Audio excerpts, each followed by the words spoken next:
উচ্চ মাধ্যমিক রাষ্ট্রবিজ্ঞান সাজেশন 2025 দ্বিতীয় অধ্যায় এমসিকিউ 3 এসিকিউ 3 টোটাল এই অধ্যায় থেকে তোমাদের মার্ক আসবে 6।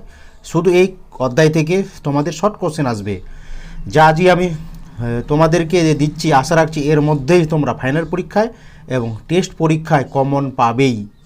এর বাইরে তোমাদেরকে বেশি কোশ্চেন পড়তে হবে না।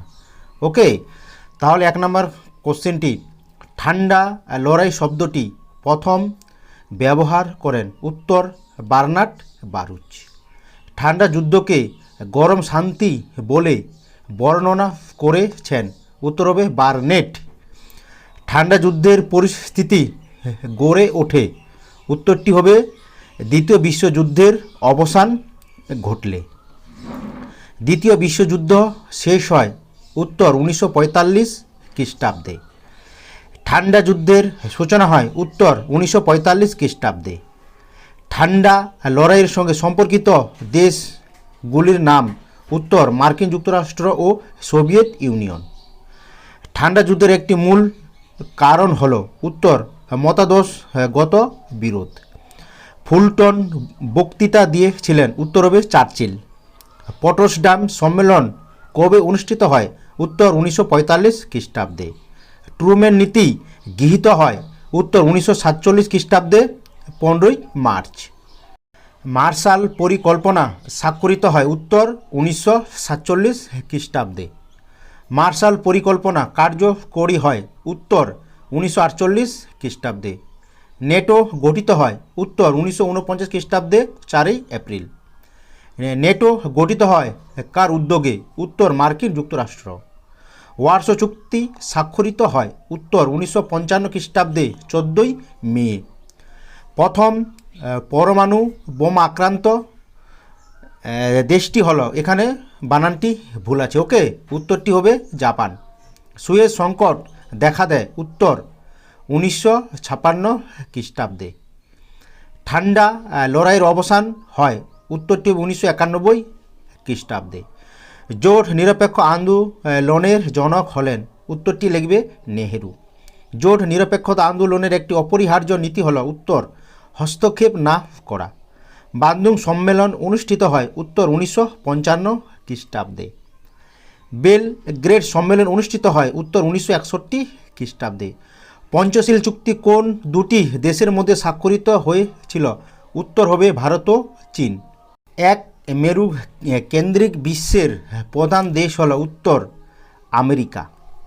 ঠান্ডা যুদ্ধ বলতে কি বোঝো? উত্তর দ্বিতীয় বিশ্বযুদ্ধের পরবর্তীকালে যুদ্ধ নয়, শান্তিও নয়, এমন এক উত্তেজনাময় অস্থির অবস্থাকে ঠান্ডা যুদ্ধ বলা হয়। কোন সম্মেলনকে ঠান্ডা লড়াইয়ের সূত্রপাত হিসাবে চিহ্নিত করা হয়? উত্তর পটসডাম সম্মেলনকে ঠান্ডা লড়াই এর সূত্রপাত হিসাবে চিহ্নিত করা হয়। চার্চিল কত খ্রিস্টাব্দে ফুলটন বক্তৃতা দিয়েছিলেন? উত্তর চার্চিল 1946 খ্রিস্টাব্দে 5ই মার্চ ফুলটন বক্তৃতা দিয়েছিলেন।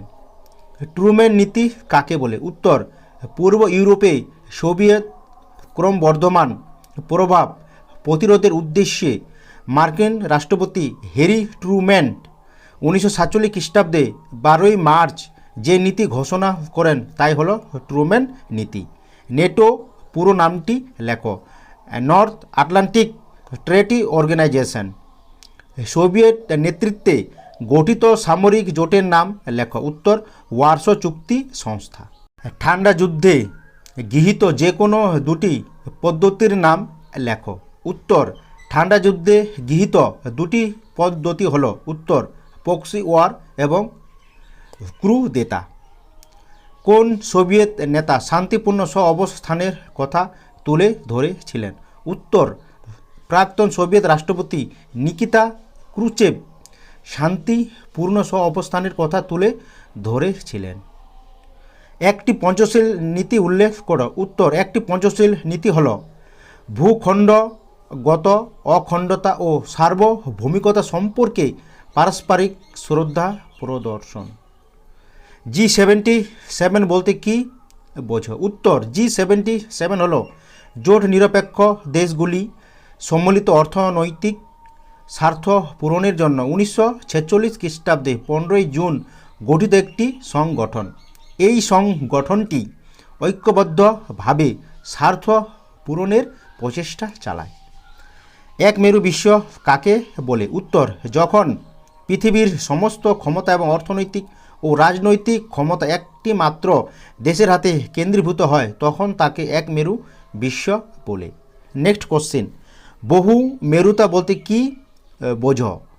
বহু মেরুতা বলতে মার্কিন যুক্তরাষ্ট্রের একছত্র আধিপত্যমূলক শক্তিকে চ্যালেঞ্জ জানাতে পারে এমন অর্থনৈতিক ও সামরিক দিক থেকে শক্তিশালী বহু শক্তির উপস্থিতিকে বোঝায়।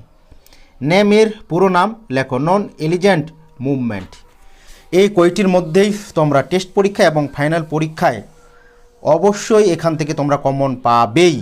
এগুলা যদি তোমরা পড়ে রাখো তাহলে তোমাদেরকে ফাইনাল পরীক্ষা এবং টেস্ট পরীক্ষার জন্য কোনো টেনশন করতে হবে না।